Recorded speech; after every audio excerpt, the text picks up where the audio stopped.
بڕیارên ڕاگرتنا vîzan di nêvbera Amerîka û Tirkiya de ketina kar.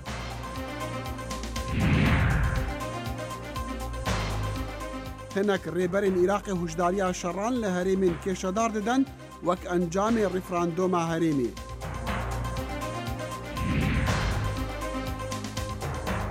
û piştî referandûma herêma Kurdistana Iraqê Kurdên Rojava projeyê federalizmê di Sûriya da pêşniyaz dikin.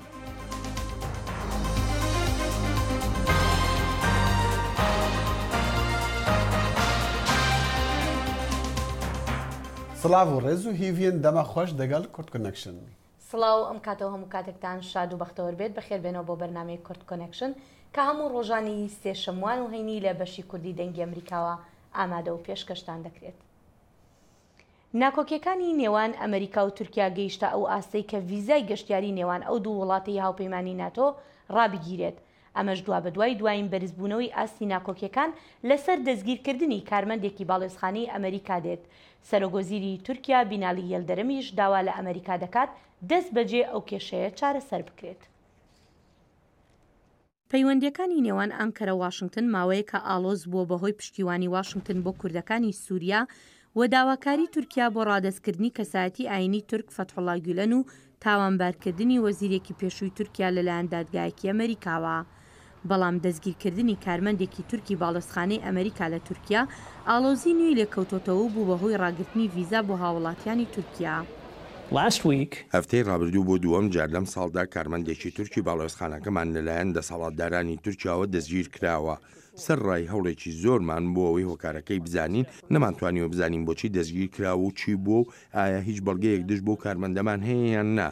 ئەو کارمەندە لە ئۆفیسێک بۆ تۆکمەکردنی هاوکاری یاسایی لەگەڵ حکوومەتی تورکیا و مسۆگەرکردنی ئاسایشی هاوڵاتیانی ئەمریکایی و تورکیا کاری دەکرد.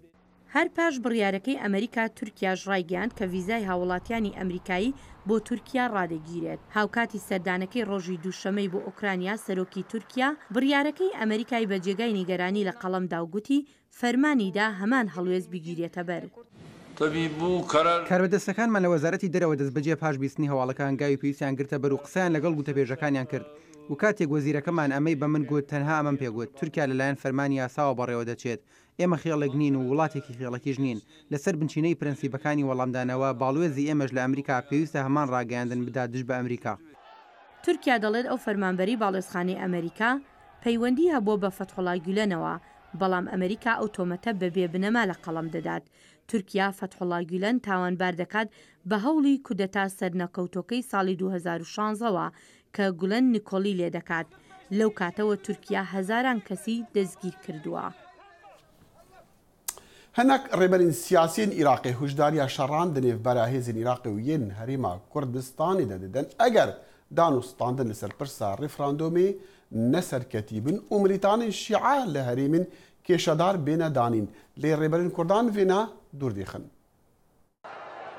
لە وەتای ساڵی 2023ەوە نەکێشەکانی پێشمەرگە و نەکێشەی ناوچەدا بڕێنراوەکان و نەنەوت و داهاتەکانی و نەکێشەکانی تریش هێندەی ڕفراندۆم بۆ سەربەخۆیی هەرێمی کوردستان کە لێنی گەورەی نەخسووەتە نێوان بەغدا و هەولێر بە شێوەیەک سەرکردە سیاسیەکانی عێراق ئەگەری شەڕی ناوخۆ بە دوور نازانن. پێم وایە ئەگەر حەشدی شعبی بچێتە ناو کەرکووکە و قەیرانێکی خوێناوی دروست دەبێت پێویستە دانوستاندن بکرێت مەگەر بڵێم حەشد دەیەوێت شەر لەگەڵ پێشمەرگە کووردا دروست بکات ئەمەیان شتێکی ترە و نازام چی لە پشتە بەڵام ئەوەی دەیزانم ئەوەیە ئەگەر حەشد بچێتە کەرکووکەوە و پێشمەرگەش لەوێ بێت ئەوە قەیرانێکی خوێناوی ڕوو دەدات. وەزارەتی پێشمەرگە لە هەرێمی کوردستانی عێراق ئەم ئاگاهیانە بەهێن وەرناگرێت و دەڵێت هیچ ئامادەکاریەک بۆ هەڵایسانی شەڕێکی ناوخۆ لە ئارادا نییە. لای هەرێمی کوردستانیش و لە لای حکوومەتی فێدراڵی عێراق هیچ جۆرە بیرکردنەوەیەک نییە بۆ بەکارهێنانی ئامرازی سەربازی بۆ یەکلاکردنەوەی ئەو کێشەی هەیە لە نێوانی هەرێمی کوردستان لەگەڵ حکوومەتی فێدراڵ. لەم ڕەوشەدا هیچ شتێک چارەسەر نییە بۆ ئەم دۆخە قەیراناویە بێ لە دیالۆگ وەک زۆرێک لە سیاسەکانی بەغدا و هەولێریش جەختی لێ دەکەنەوە. شیکەرەوە لەو بڕوایەدان دانوستاندن دیفاکتۆر ڕاستەقینەکەیە. ناچارە بن دەست بە وتوێژ بکەن و ڕنگ بە وتوێژەکان ماوەیەک بکێشن و درێژە بکێشن و هەردوو لە زۆر بە توندی وەکو دەڵێ وەڵامی یەک بدەنەوە، بەڵام لە کۆتاییدا هیچ چارەیەکیان نییە، بە تایبەتی بەغدا چارەیەکی تری لە پێشدا نییە لەوەی کە بە هەندێک لە داخوازیەکانی کورد لەم کاتەدا ڕازی. زۆرێک لە چاودێر بوونی هێزەکانی حەشدی شعبی شیعەکان بە تایبەتیش لە ناوچەدا بڕێنراوەکاندا بە مەترسی دەزانن بۆ سەر ئایندەی ئەو ناوچانە، بەڵام دەشڵێن ناگاتە ئەگەری شەڕی گەورە. من پێم وانە شەڕ ڕووبدا، شەڕ بەواتای شەڕ، بەڵام هەندێک پێکدادان لە خورماتوو لە جەلەولا لەکوێ لە نزیک کەرکووک لە تازە خورماتوو ممکنە لە بەشیر لەکوێ لەبەرەوەی پێم وایە هاوپەیمانانی نێودەوڵەتی ڕێگەی شەڕ نادان. دیپلۆمات لەو بڕوایەدان پێویست بەلایانی سێم دەکا بۆ چارەسەرکردنی قەیرانەکانی نێوان بەغدا و هەولێر. پێم وایە ئەوە هەڵە دەبێت ئەگەر ئەمریکا دەستبەرداری کوردستان و عێراق ببێت. ئەرکمان زۆر و بەرژەوەندیشمان زۆرن لەوێ، هەر بۆیە پێویستە ببینە کەناڵێکی پەیوەندی لە نێوان هەولێر و بەغدا بۆ هاندانی دانوستاندن. بەڵام زۆرێک لە سیاسیەکان و ڕێبەرانی عێراق ئەم کێشانە بە کێشەی ناوخۆیی دەزانن و لایەنی سێهەمیان بەلاوە پەسەند نییە. پێویستە واز لە عێراقیەکان بهێنرێت و توێژ لەسەر کێشەکانی خۆیان بکەن بەبێ دەستێوەردان، بە تایبەتیش لە وڵاتانی ناوچەکەوە، جا بە ئەرێنی بێت یا نەرێنی.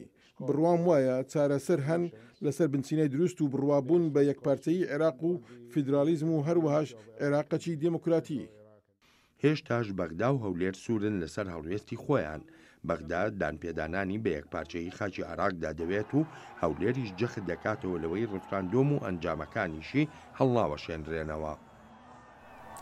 Divê kêjvekê de hinek rêberên Kurd pêşniyaza sistemê konfederalî dikin weka xala serekeya danûstandinan ji bo kêmkirina nerazîbûnên Îraqiyan li hember referanduma Kurdaniya bi mebesta serxwebûnê.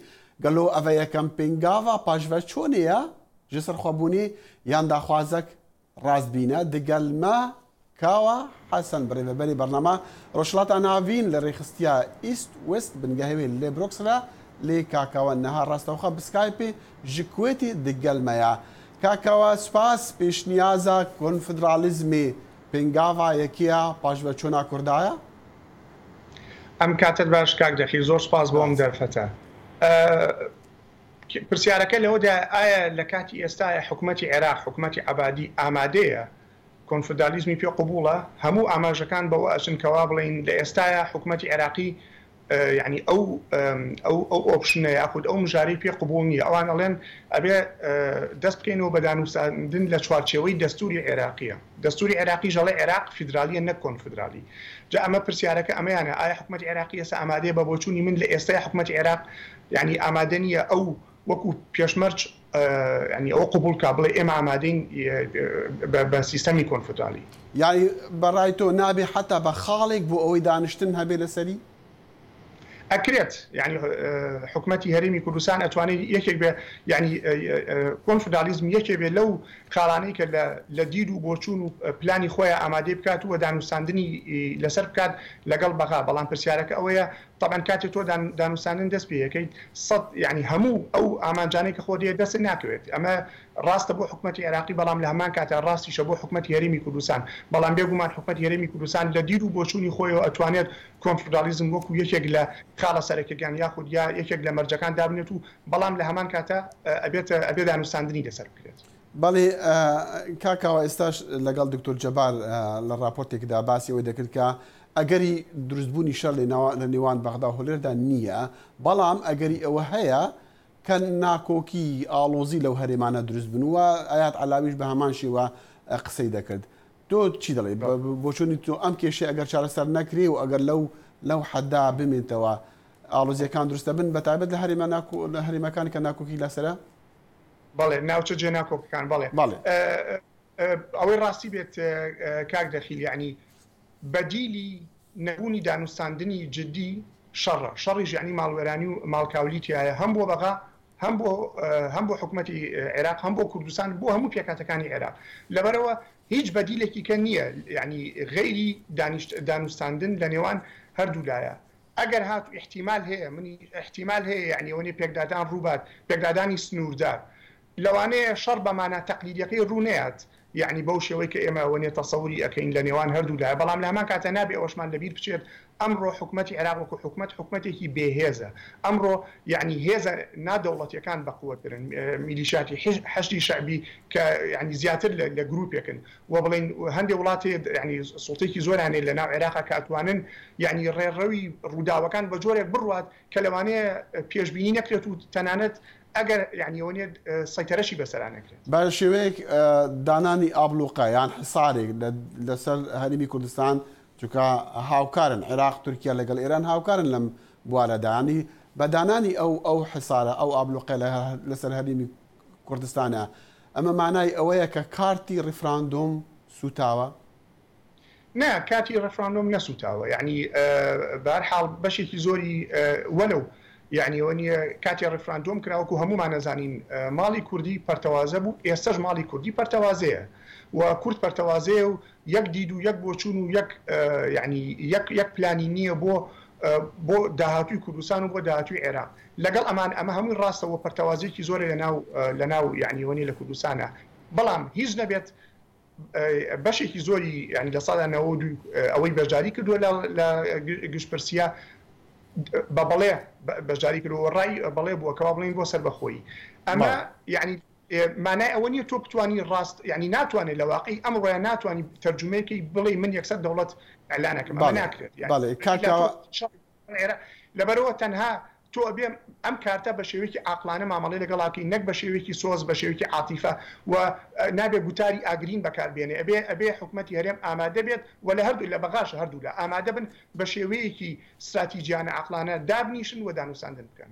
باشە کاکەوە زۆر سوپاس هەرچەند وەختەکەمان نەما دەویست باسی دۆستەکانی کورد بکەم بەڵام هیوادارم لە دەرفەتێکی ترا ئەم باسە بکەین بزانین دۆستەکانی کورد پشتیان لە کورد کردووە لەم ئێستایانە کاوە حەسەن بەڕێوەبەری بەرنامە ڕۆژهەڵاتە ناوین لە ڕێخستیا ئیست وەست لە بنگەهێوێ لە بروکسلا ڕاستەوخوا کوێتێ دیگەلمە بوو گەلک سپاس زۆر سپاس کاردێکی سپاس بۆ ئێوە.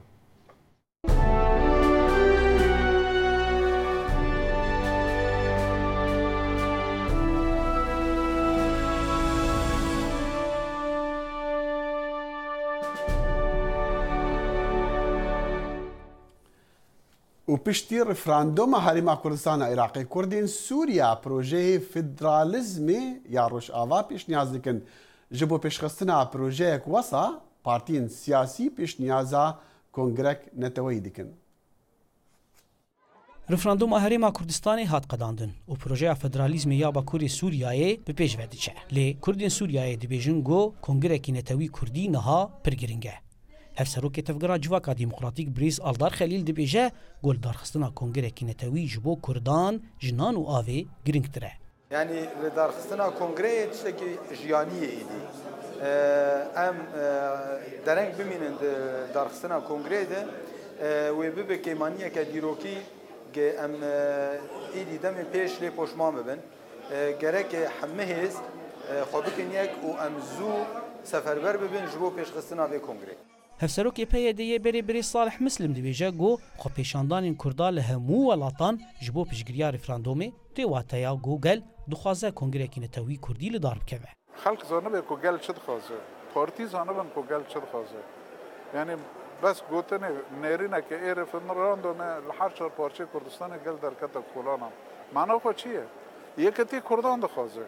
Hevserokê Meclisa Federalîzma a Bakurê Sûriyayê Birêz Fûza Yûsef dibêje got hemû Kurd di ber hev de berpirsiyar in. Qedera me bi hev girêdayî pêwîst e herkes bi mesuliyet û berpirsiyarî vê pêvejoyê bixwîn û li ser vê esasî siyasetê xwe di ber çavar derbas bike siyasetek netewî siyasetekî demokratiyet tê hebe û bi rastî jî siyasetekî got em bi hev re li ser esasê pêvejoyekî nû em li hemberî van tehdîda li hemberî van zorî û zehmetiya bikaribin bisekin. Serokê Hevpeymaniya Kurdî li Sûriyayê Birêz Mustafa Meşayix dibêje çareseriya hemû nakokiyên Kurdan diriya avakirina lêvegereke siyasî netewî Kurdî ye û ew jî diriya li darxistina kongirekî netewî ye. îro roj tê xwestin em wek tevgera siyasî li hemû parçeyê Kurdistanê û em garibin em jî helwesta xwe bixine yek û pêşiya va pînana de bisekinin û rêya herî giring wê ew vê got kongirekî netewî sera sta her çar parçeya Kurdistanê got derbikeve û em garibin دووردە بە لێڤەگەرەکە خۆی سیاسی ئاوا بکەن و ئەو بێجهێ بریارە و خێتابا سیاسی ئەو کوردی لە دارخستنا کۆنگرێکی نەتەوەی کوردی تێواتەیە یەکرێزیە کوردی و دکارە بەرسوا هەموو گەفان بدە. زانا عومەر دەنگی ئەمریکا قامشلۆ. پۆلیسی کەتەلۆنیا بە توندی باری ئاسایشی دەوروبەری پەرلەمانی کەتەلۆنیایی گرتووە لە کاتێکدا چاوەڕوانەکان زۆرن لە دانیشتنی ئەمڕۆ سێشەمەیدا پەرلەمانی ئەو هەرێمە یەکلایەنە بڕیاری سربەخۆیی بدات وێڕای ئەو ئاگاهیە توندانەی مەدرید دەیدات. جۆردی تورۆڵ دەمڕاستی حکوومەتی کەتەلۆنیا فشارەکانی ئیسپانیا بەهێند وەرناگرێت و دەڵێت ئەو فشارانە زیان لە هەموو لایەک دەدەن نەک هەر لە کەتەلۆنیەکان و جەختیش دەکاتەوە لەوەی ئەو فشارانە کاریگەریەکی ئەو تۆیان نابێت چونکە وەک دەڵێت دڵنیایە لەوەی ئابووری کەتەلۆنیا زۆر بەهێزە و دەشڵێت ڕاستە ئەو ڕۆژە ناخۆشە بەڵام دڵنیایە لەوەی کاریگەریەکی ئەو تۆی نابێت. خەجیجان فەرقین لە دەمی ڕفراندۆمەکەی کەتەلۆنیا لەوێ بوو و لە نزیکەوە بارودۆخەکە و هەستی هەردوو لایەنی بەڵێ و نەخێری بۆ سربەخۆیی ئەو هەرێمە هەڵسەنگاندووە و ئێستا لە واشنگتنە لەگەڵماندا. خەجیجان تو بخێر هاتی بۆ واشنگتن. سپاس. ژ دەمێ ڕفراندۆمێدا تۆ لە بەرشەلۆنا لە کەتەلۆنیا بووی ڕەوش لەوێ دەرێ چاوا بوو. ڕۆژە ڕێفەراندومی بەری ڕێفەراندوم دەکان بێژین کە ئالوز دەست پێ کرد بش گەلێک دە حەقی سیاسەتوانین کەتەلۆنیدا لێپرسین هاتبوو دەست پێکردن سەر بریارە ڕێفەراندومێ لێ ڕۆژە ڕێفەراندومێ ڕۆژێک بەریاوی دشێدا گەلێک خەڵک چوو بوون جی ناوەندێن دەنگدانش بوو و پۆلیس نێ هەویەک و هەفگرتنەکە گەلێک مەزن هەبوو بڕاستیشی ژبەرک و هەمی کەس دفکرین ئەv مافێکی وانی دەموکراتیکە یعنی ئەنجاما ڕێفەراندومێ نەخێر ئەرێ یانژی نا دەرکەوێژێ و دبێژن ئەم خۆسن وەکی گەلێک کاتەڵۆن و بێبریاری ئەمدن نەک و سیاسەتوان یانژی ناوەند حکوومەتە ناوەندە مادریدێن.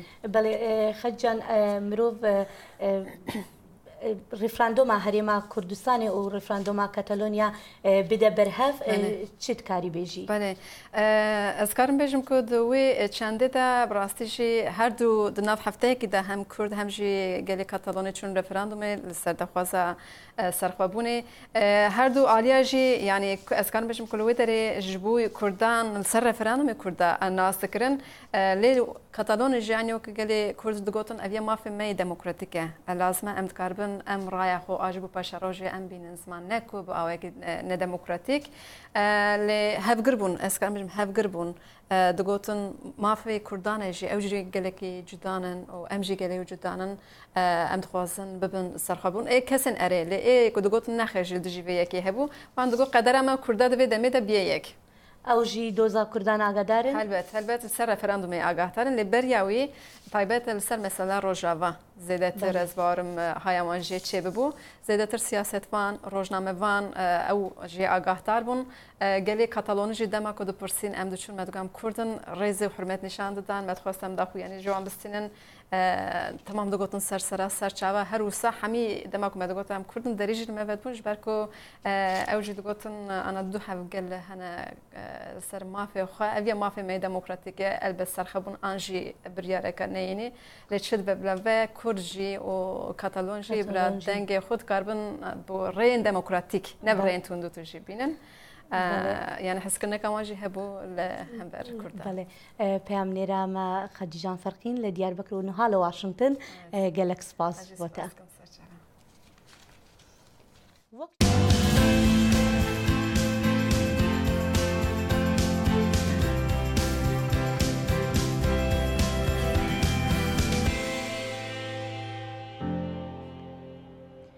وەک چۆن لە زۆربەی وڵاتان پرسە بۆ سەرۆکی پێشووی عێراق و سکرتێری گشتی یەکێتی نیشتیمانی کوردستان جەلال تاڵەبانی گیرا لە دەڤەری واشنگتنیش پرسەی مام جەلال بە ئامادەبوونی کوردانی دەڤەری واشنگتن بەڕێوە چوو. پرسەکەی تاڵەبانی لە واشنگتنیش گەرم و گوڕ بوو. کوردی هەموو پارچەکانی کوردستان لێرن. لە دەوری خەمێک کۆبوونەتەوە پرسەی سەرۆکێکی کورد کە تا ڕادەیەک بە ڕووسوری ماڵئاوایی لێکردوون. من ئەم ڕۆژە بە ڕۆژێکی ڕەش دەزانم لە مێژی کووردا چکە شۆڕگەڕێک و ڕابەرێکمان لە دەستداوە کە نیو سەدا خەباتی کردو و چەندین جیلی پێگەیاندووە و کە بتوانن ڕێبازەکەی ببەنە ڕێوە و مام جەلال سەرکردەیەکی کوردستانیە و هەموو خەڵکی کوردستان بەداخن بۆ کۆچی دوای مام جەلال و ئێمە بەو پەڕی داخەوە زۆر پێی ناخۆشین و هیوادارین کۆچی دوایی مام جەلال بێتە هەوێنی یەکبوونی گەلی کورد و گەلی کوردستان گا بە ڕۆژی سربەخۆیی و ئازادبوون لە دەستی کۆیلەیی. هەندی بڵێ شخصەتیەکی گەورە و دیار بوو جێگای زۆر دیارە و بەڕاستی یعنی هەندی وەسفی بێتەکردن یعنی ناتوانم بە هیچ شێوەیەک وەسفی مام جەلال بێت. تاڵەبانی سەرکردە سیاسیەکەی کورد نێو و نێوبانگە جیهانیەکەی ڕەنگە لەوە سەرچاوە بگرێت چەند ساڵی سەرۆکایەتیکردنی عێراق سەرۆکی هەموو نەتە و ئاینزاجیەکانی ئەو وڵاتە بوو. رئیس جلال طالبانی کانە میزان سەرۆک جەلال تاڵەبانی وەک تەرەزوێ وا بوو بۆ سیاسەتی عێراق بە نەخۆشکەوتن و کۆچی دوایکردنی سیاسەتی عێراقیش نەخۆش کەوت ئەوەی ئێستا دەیبینین کە پەیوەندیەکانی نێوان ناوەند و حکوومەتی هەریەم چۆن تێک چووە داواکارم لایەنە سیاسی عێراقیەکان پەنا بۆ مێزی گفتوگۆ بەرن بەبێ هیچ مەرجێک بگەڕێنەوە سەر سیاسەتی تاڵەبانی و ڕێکەوتن و کاری هاوبەش. زەڵمای خەلیزاد باڵوێزی پێشووی ئەمریکا لە عێراق لەو مێژوەی بۆ عێراق خوێناویترینیان بوو ئەو باڵوێزی بوو خۆوتنی لەگەڵ تاڵەبانیدا کاری زۆریان کردووە بۆ ڕێخستنەوەی ماڵە پەرتەوازەکەی عێراق. I was honored to have a very close relationship with President Talabani. شەرەفێکی گەورە بوو بۆ من کە دۆستایەتێکی پتۆم لەگەڵ تاڵەبانیدا هەبوو کاتێک لە کۆنفراسی ئۆپۆزیسیۆنی عێراقی لە لەندەن لە کۆتایی ساڵی 2002دا بینیم کە چۆن لەگەڵ هەموو سەرکردەکاندا گفتوگۆی دەکرد. من وتم تۆ سەرۆکێکی باش دەبیت بۆ عێراق ئەویش وتی تۆش دەبیتە باڵوێزێکی باش بۆ ئەمریکا. دوای چەند ساڵێک ئەو بە سەرۆکی عێراق و منیش بووم بە باڵوێزی ئەمریکا لە عێراق کاری زۆرمان پێکەوە کرد. هەرێمی کوردستان بێ جیاوازی حیزبایەتی پرسەی تاڵەبانی کۆی کردنەوە بەڵام نێوماڵی یەکێتی هەروە دەمێنێتەوە هەوڵ بن ئەم بۆنەیە بکەن بە سمبولێک کە دوایکەون کە ڕێکەون کە وەکو ساڵانی 75 و هەشتاکانی لەبێتەوە ئەم یەکێتی بکەینەوە بە یەکێتیەکەی جاران. دەوڵەتی عێراق لە 1920ەوە زیاتر لە 10 سەرۆکی بەڕێ کردووە وەک مێژوو پێمانەڵێ زۆربیان بە کۆدەتای سەربازی کۆتاییان هاتووە. ڕەنگە لە نێویاندا کۆچی دوایی سەرۆکە کوردەکە تاقا نەبێت. یحیا بەرزنجی دەنگی ئەمریکا واشنگتن. چاوەڕوان دەکرێت لەم هەفتەیەدا سەرۆک داناڵد ترامپ ئەو ڕێککەوتنە ناوکیە هەڵبوەشێنێتەوە کە تاران لەگەڵ زلهێزانی جیهاندا لە ساڵی 2016 مۆری کرد. یەکێک لەو گەماروانەی ڕەنگە ویلایەتە یەکگرتووەکان بیخاتە سەر ئێران سوپای پاسدارانی ئێران دەگرێتەوە کە بە ڕێکخراوێکی تێرۆریستی بناسرێت کە دووشەمە ئێران وەڵامی دایەوە. در ادامه خطاهای خودش این خطای ئێمە هیوادارین ئەمریکا لە درێژەی هەڵەکانی خۆیدا ئەو هەڵە گرنگ و استراتیژیکە نەکات. هیوادارین دوورەندیشی پێویستی هەبێت بەڵام ئەگەر ئەمریکا بەرەو هەڵوێستێکی ئاوا بچێتە پێش وەڵامی ئێران تند ڕوخێنەر و سەخت دەبێت. ڕێبەری کۆماری ئیسلامیش پشتڕاستی ئەو هەڵوێستەی کردووە. لە مەسەلەی ڕێکەوتنی ناوکی هەر هەنگاوێکی نادروستی سیستمی دەسەڵاتدار لەگەڵ دشکردەوەی کۆماری ئیسلامی ڕوبەڕوو دەبێت. لە دەمێکدا سەرۆک ترامپ لە ڕۆژانی ئایندەدا ڕوونی دەکاتەوە داخۆ ئێران پایبەندی ڕێکەوتنی ناوچی بۆیان نا چین دووشەممە گوتی هیوادارە ڕێکەوتنەکە لە جێگای خۆی بمێنێتەوە. ئێمە پێشتر وەڵاممان داوە و شیمان کردوێتەوە کە ڕێکەوتنی ناوکی ئێران دەربڕینێکی چەندلایەنەی کۆمەلگای نێونەتەوەی بووە و نمونەیەکی باش بووە ئەوەی چلۆن کارێک بە ئاشتیانە چارەسەر بکرێت. ئەو ڕێکەوتنە نەخشێکی باش و گرنگی لە مسۆگەری بۆ سازنەکردنی چەکی ناوکی و پاراستنی ئاشتی و سەقامگیری لە خۆرهەڵاتی ناوەڕاستدا بووە. هەروەها ئاڵمان لێدوانەکانی ویلایەتە یەکگرتووەکانی ئەمریکای سەبارەت بە ڕێکەوتنەکە بە ئاماژەیەکی باش نازانێت. ئەو ئاماژانەی لەلایەن ئەمریکاوە دێت دەڵێن کە سەرۆکی ئەمریکا ڕێکەوتنی ناوەشی ئێران پەسەند ناکات ئەوە بە شێوەیەکی نەگونجاو کارتێکردنی لەسەر دۆخی ئاسایشی دەبێت. هەروەها وێ ناچێت کۆریای باکوور پەسەندی هەر ڕێکەوتنێک بکات ئەگەر ڕێکەوتنی ئێران سەر نەکەوێت. سێ ڕۆژ پێش سەرۆکی ئەمریکا پشتڕاستی کرد کە ئێران پشتیوانی لە کوریای باکوور دەکات. باوەڕم وایە ئەوان لەگەڵ کۆریای باکوور بازرگانی دەکەن و کاری وا لەگەڵ ئەو وڵاتە دەکەن کە بە تەواوی نەگونجاوە. ئیران ڕۆڵێکی خراپ دەگیڕێت و ئەوان حسابیان بۆ دەکرێت. هەروەها ئەوە کە لە چەند ڕۆژی دابێت ترامپ سیاسەتەکانی خۆی بەرامبەر بە ئێران ڕادەگەێنێت هەموو ڕەفتارەکانی ئێران لە بەرچاو دەگیرێت. سەرۆک ترامپ تەنیا یەک بەش لە ڕافتارەکانی ئێران لە بەرچاو ناگرێت بەلکو مەسەلەی سپای پاسداران، پشتیوان ئێران لە حزبڵای لەبنان، کامە پرۆگرامی موشکی و کردارەکانی ئێران بۆ ناسەقامگیرکردن لە ناوچەکەشدا لە بەرچاو دەگیرێن. کۆشکی سپی باوەڕی وایە ئێران چیتر ملکەسی ڕێکەوتنی ناوچی نێونەتەوەیی ساڵی 2015 نییە. پشتی نەچار بووی لەسەر جادان بنوا و ڕووبکە حەوانگەهین بێمالان پەنابەرێکی کورد لێ نیویۆرکێ دبە خودیە کارسازیەکە مەزن دووارێ پیتزایەدا لە نیویۆرک و لە دەوروبەری نوێژی حەقی ئاگدەنز ئیسی و 6 ساڵی بوو دەما لە ساڵ 1999 هاتی ئەمریکا و جەمەک خواردنی مەراقاوی بوو لێ نەها بوویە خودیە 10 خواردنگەهان. لێ فرۆشگەها تاخا سۆهۆ تو دکاری هەمی خەلات مێدالی وێنە و ڕۆژنامەیەن پێشکەتنا حەقی ببینی. حەقی ئاکدەنیز خودیە چامپیۆن پیتزا و هەن کارێندنین سەرکەفتیە لە باژارێ نیویۆرکی. لێ سەرکەفتناوی نەهێسان بوو. وی گەلک پرۆژێن تاری دیتن دناو دەژی بێکاری و ڕازانال سەرجادەیان. ترەنێ بێدەرێ پر درێژن. کۆش مەسەج 145 جاتاوی حتا 30 پۆرتی ساعتن 10 ساعتا. شد ترین دامم چند روزا چوها 7-8 روزا دا پیدا پرمان آندا سورا ام چونه کل باوری ماشین جه شلتر یعنی یک خانی اونتنن مالام کسی اونتنه پری اونتنه تچیو در راد زی چون داره اشتری داره نوتو 6 روش کاغدم اوچا یاس کنه مگو که نسکی 6 مرو داره مامه کاغدم او که مدهنه یعنی هن 2 مرو دهنه چند رو شاقی چونه چادر کردنه نوتو 6 روزه ویدابو برچاوی خواه تشتکی بکه لی باور ندکر به وی آوایی بسرکه و به رکبر هنناوین مزنین بازارا پیزا باور ندکر از ای خلق منشور یعنی کل هرگاه ما من تلویزیون دادی ویگا اتین دکانه من مال دکانه دوینن و ببین یعنی ویگر کامپیتیشن دومینوس پیزا و پاپا جانا و یک دنیا ان مزنی پیزا نه ویگال یعنی کدوی شامپیون پیزا یعنی تبک امریکا مال پر انسان ویگا زانن که کیه شامپیون پیزا بکاتنا خونان لوی باجاری نشانسه لگور حقی او بهتر خبات و وستابونه باوریم شانسی نینه باوریم خباتکاریه کت بشغلی کت خباتکار بی تو چهش بیکابت او بکی قزنش بکی لیف خباتشی جارن راستی پیلانین حواله نباشتی اشغلی من پرکر حوال که نو داره به حوال و به حوال شغلین